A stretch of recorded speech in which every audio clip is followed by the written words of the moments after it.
Southern டர்க்கியில் Monday early morning local டைமில் பயங்கரமான எர்த்குவேக் வந்திருக்கு.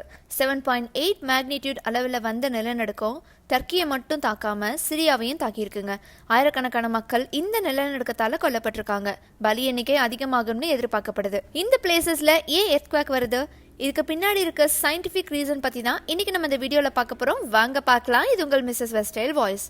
டர்க்கியில் கசியான்டெப் ப்ரொவின்ஸில் இருக்க நுட்டாஹி டவுனுக்கு பக்கத்தில் லோக்கல் டைம் படி ஏர்லி மார்னிங் 4:17 மணிக்கு வந்த எர்த்குவேக் டர்க்கிலையும் அதுக்கு பக்கத்து நாடான சிரியாலையும் அழிவையும் மரணத்தையும் ஏற்படுத்தி இருக்கு. சைப்ரஸ் அண்ட் லெபனான் வரைக்கும் அங்க இருக்கிற மக்கள் ஷேக்கிங்கை ஃபீல் பண்ணியிருக்காங்க. எர்த்குவேக்ஸை எப்படி மெஷர் பண்ணுவாங்கன்னா அதோடைய மேக்னிடியூட், அதாவது ரிக்டர் அளவால மெஷர் பண்ணுவாங்க. இது லாகரிதமிக் ஸ்கேலால செட்டப் பண்ணப்பட்டிருக்கு. அதாவது ஒவ்வொரு ஹோல் நம்பரும் வலிமையில 10 மடங்கு அதிகரிப்பை குறிக்குது. டெக்னிக்கலி அப்பர் லிமிட் இல்லைனாலும் ரெக்கார்ட் பண்ணப்பட்ட ரொம்ப பவர்ஃபுல் குவாக்னா 9.5 மேக்னிடியூட் அளவில் மே மாசம் 1960 சிலியை தாக்குன நிலநடுக்கம் தான். இந்த ஸ்கேல் அடிப்படையில் 7.8 மேக்னிடியூட் எர்த்குவேக் ரொம்ப பவர்ஃபுல். மெயின் எர்த்குவேக்கு அப்புறம் அதை தொடர்ந்து சில எர்த்குவேக்ஸ் ஏற்பட்டிருக்கு.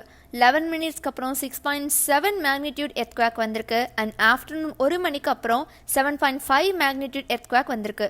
லோக்கல் டைம்ல இது ரெட்டை பூகம்பமா இருந்திருக்கலாம். ஏன்னா ஒரிஜினல் ஸ்பாட்டுக்கு பக்கத்துல இந்த மேக்னிடியூட் வந்திருக்கு. டர்க்கியில எர்த்குவேக் வர்றதுக்கான காரணம் என்னன்னு இப்ப பார்க்கலாம். டர்க்கி எர்த்குவேக் உடைய ஹாட்ஸ்பாட்ல அமைஞ்சிருக்கு. அதாவது பூமியோட crust மேலோடத்தை உருவாக்குற 3 டெக்டானிக் பிளேட்ஸோட குறுக்கு வெட்டில இருக்கு. இதை டெக்டானிக் ஃபால்ட் லைன்ஸ் சொல்லுவாங்க. இங்க 3 டெக்டானிக் பிளேட்ஸ் இருக்கு. தி அரேபியன், அனட்டோலியன் அண்ட் ஆப்பிரிக்கன் பிளேட்ஸ்.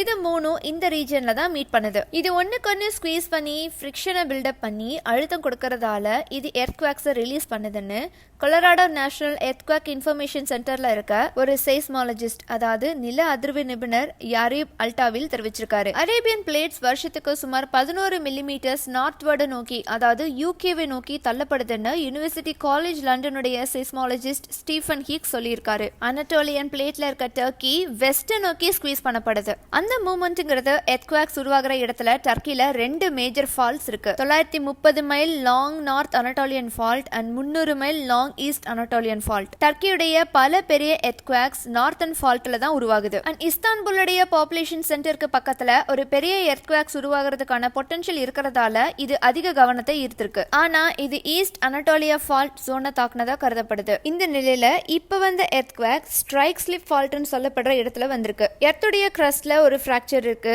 அங்க ராக்ஸ் உடையறப்போ ஹரிசான்டலா ஒண்ணுக்கு ஸ்லைட் ஆகுது. இந்த எர்த்குவேக் ஏன் இவ்வளவு கொடூரமா இருக்குன்னு பார்க்கலாம். கடுமையான டெத் கவுண்ட்டுக்கு பல ரீசன்ஸ் இருக்கு. எர்த்குவேக் உடைய அளவு, அது சர்ஃபேஸ் பக்கத்துல நெருக்கமா தாக்குச்சு அண்ட் மக்கள் வசிக்கிற இடத்துக்கு பக்கத்துல வந்துச்சு. மண்டே எர்த்குவேக் சர்ஃபேஸ்ல இருந்து சுமார் 11 மைல்ஸ்க்கு கீழே உருவாச்சு.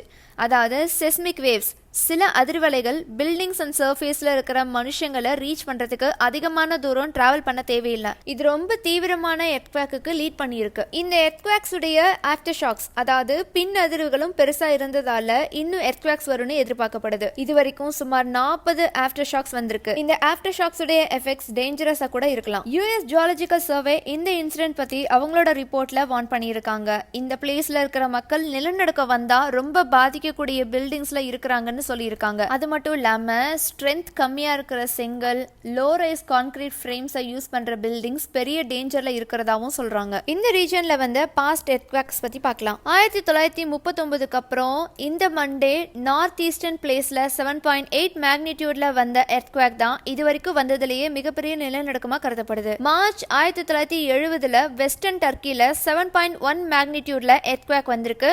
1000க்கும் அதிகமானவங்க இறந்திருக்காங்க. 8000க்கும் அதிகமான பில்டிங்ஸ் அழிக்கப்பட்டிருக்கு. அதுக்கப்புறம் ஆகஸ்ட் 1999 நார்த் வெஸ்டர்ன் டர்க்கில 7.4 மேக்னிடியூட்ல எர்த்குவேக் வந்திருக்கு. இதனால 17,000க்கும் அதிகமானவங்க இறந்தாங்க அண்ட் 2,50,000க்கும் அதிகமான மக்கள் இடம்பெயர்ந்தாங்க. அதை தொடர்ந்து சில மாசத்துக்கு அப்புறமே 7.2 மேக்னிடியூட்ல இன்னொரு நிலநடுக்கம் வந்துச்சு. அதுக்கப்புறம் ஜனவரி 24, 2020 ஈஸ்டர்ன் டர்க்கிலையும் 6.7 மேக்னிடியூட்ல எர்த்குவேக் வந்திருக்கு. இப்படித்தான் எர்த்குவேக் உருவாகுது.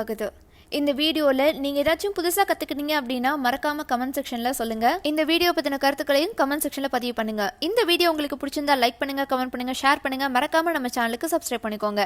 நான் உங்களை அடுத்த வீடியோல சந்திக்கிறேன். Until then, this is Baba from Mrs. Westell Voice.